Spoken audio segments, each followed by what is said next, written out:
just went to Afghanistan. I did. What was that like? I've been on a number of trips with UNICEF, Indonesia and Uganda, Right. but this one was probably the most impactful to me. I mean, it's just an amazingly gorgeous country. How did the kids react in the schools when they saw you? I had a full beard. I had grown a full beard for the trip. You did? Yeah, it took like 3 months. They, they were so warm and inviting. Some of the girls giggled just a little bit, and they're very shy. And the guy, all the boys, and everybody who we met were just really hospitable. And the kids who live there are just dying, hungry for knowledge, hungry for education. When Madonna and Angelina did their trips, they came back with a child. Does that ever...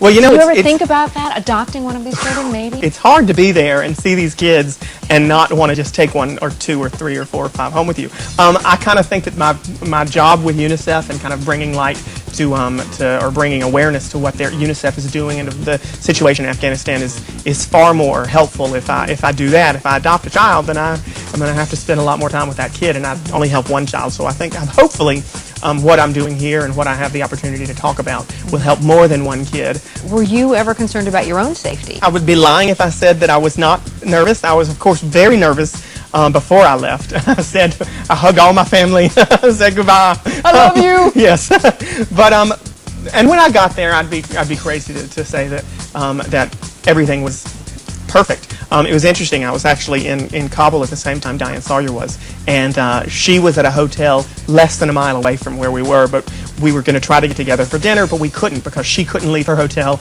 and I couldn't leave mine. That's the situation in Kabul. Because the security. At night, right. There is somebody who's been changing their look every week, and they have been in like newspapers and magazines. And I'm assuming you're talking about Sanjaya. Sanjaya. I rooted for him. I thought it would be great for him to win. I was a little disappointed to hear he got cut. The only picture that I can really remember is apparently there was a mohawk of some kind. Yeah. And anyone who was comfortable enough to go in front of 50 million people on national TV and do that, anyone who's comfortable enough with themselves to do that, they've got my vote. When I think about this trip you've been on the last several years, what do you think's been the biggest thing you've learned about yourself or the biggest change in yourself? There's definitely a point where you think that you're bigger than anything. I mean, really.